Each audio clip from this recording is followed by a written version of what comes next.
Қайырлы күн оқырмандар, біз бүгін жаңа әңгіме бастаймыз. Әңгімені бастамас бұрын каналға жазылып, лайк басып, мені қолдап отыруды ұмытпаңыздар. Дәрігердің ұйғаруымен келіншегім біраз күн емханаға жататын болып, сонда алып келгем. 2 адамдық палата.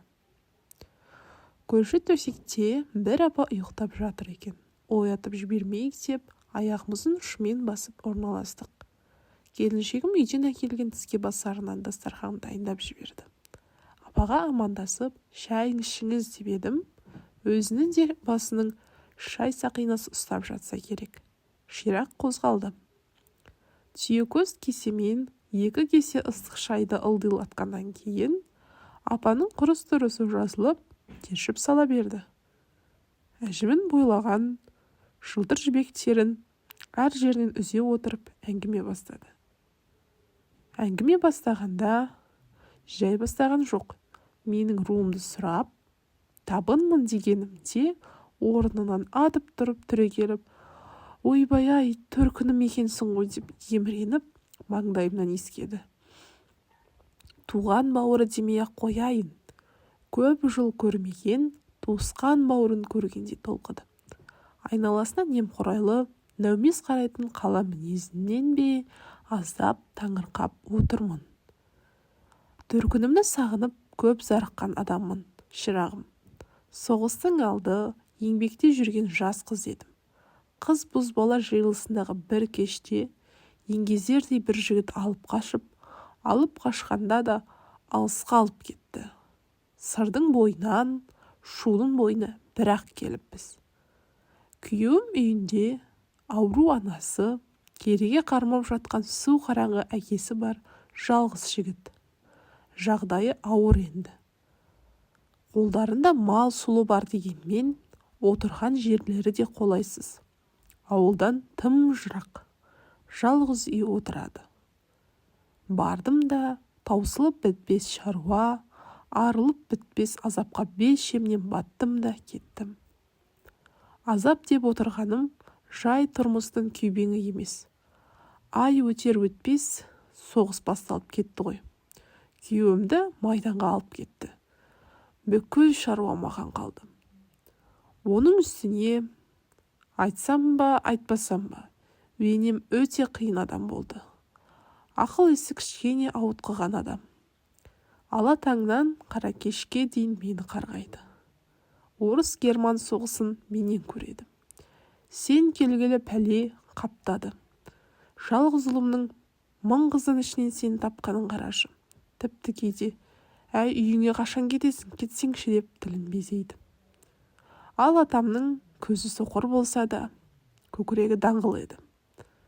Ала таңнан қара кешке дейін мені алқайды да жатады. Бар бола көр, Алла жарылқайды сені. Бізге сені бұйыртқан, Аллаға шүкір деумен кеш батырады. Ал бұл мәселеде кемпіріне бір ауыз ләм-мим демейді. Маған қатты батқаны тұрмыс та емес, енемнің сөзі де, күйеуімнің соғысқа кеткені де емес. Төркінімнің қатынасы өзгені болды. Әкем өте қатал адам. Қашып кеткенімді ар көріп, болды барсым. Енді мен оны көрмейін, ол мені көрмесін депті. Жыл уағына дейін төркінімнен тір жан келген жоқ. Күйеуім соғысқа кеткенде аяғым ауыр еді. Аман есен босандым. Не керек, балам 3-ке келгенде әкем келді ғой. Бағандай 3 жыл. Әр күні, әр сағаты саналған 3 жыл. Жыладым келіп. Еңіредім. Сағынғанда өлуге таяған екенмін.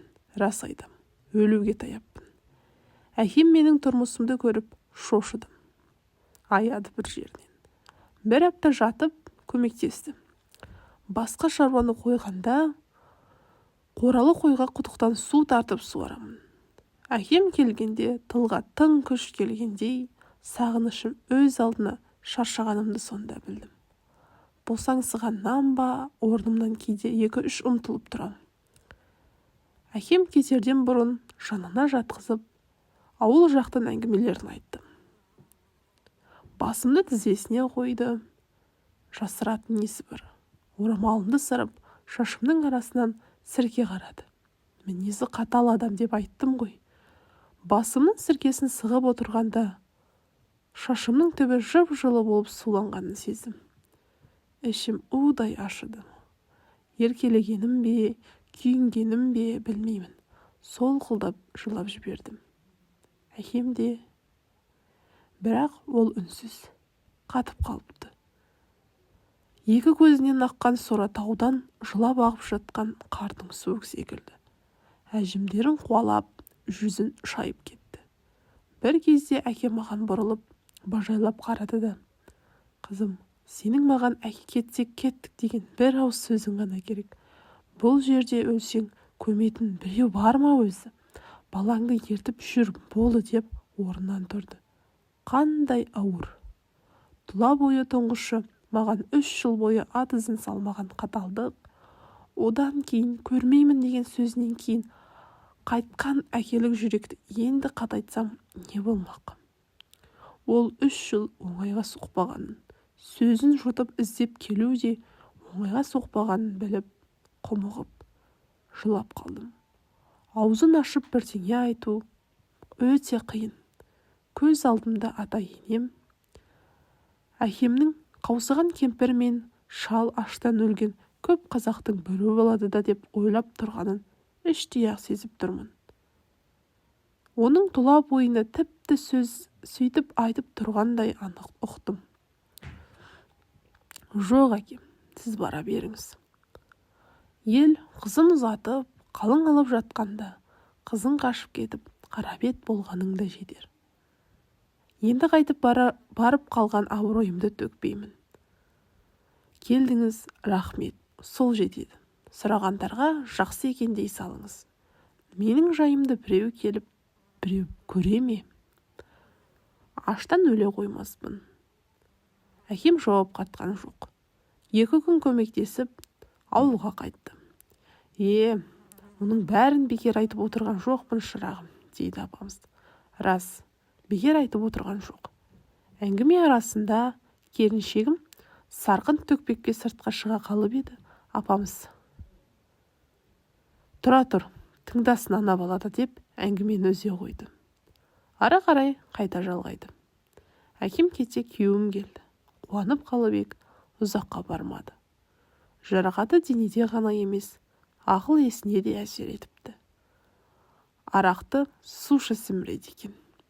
Өлінің күйігінен тірінің күйігі қиығын екен деуші еді әжем. Рас екен. Енді сомен алыстым. Айлап жоғалып келіп кетіп тұратын. Тағы бір бала көтердім. Шүкір, ол да аман есен бой жетті. Сол бір үйлі жан қолымнан аттанды ғой. Атам да, енем де, тіпті күйеуім де. Біреуінің бетіне тік келмей, шамамның келгенінше қызмет қылдым. Аллаға шүкір. Сол бейнетімнің зейнетін көрсетіп жатыр Алла. Мен де ел қатарлы келін алдым. Енді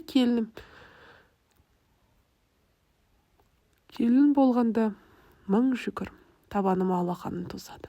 Өзің қандай келін болсаң, Алла сондай келін нәсіп етеді-ау деймін. Кейде менің бастан кешкендерімді тыңдап отырып, жылап қаладым. Дәрігер: «Бір көзіңіз нашарлап қалыпты» деп еді.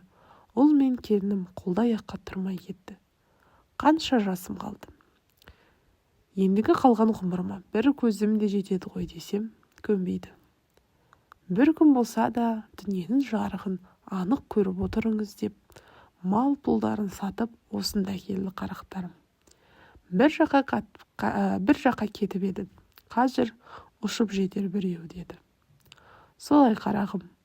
Жас күнімде төркіннің зары қатқа өткеннен бе, біреу табынмын десе, жүрегім елжіреп, төркінім келгенде болам да тұрам айналайын. Бұл тақ қайдағы меді деп, шекеңнен сүйгенімді нерсі көріп қалма деп, тепшіген терін сүртіп қояды апамыз. Әсерлі әңгімені тұтас жүйке жүйесімен тыңдаған келіншегім де көз моншағын үзіп жылап алды. Достар, осымен біздің әңгімеміз аяқталды. Назар қойып, соңына дейін тыңдағандарыңызға көптен көп рахмет. Лайк басып, подписка жасауды ұмытпаңыздар. барлықтарыңызға көп рахмет, сау болыңыздар.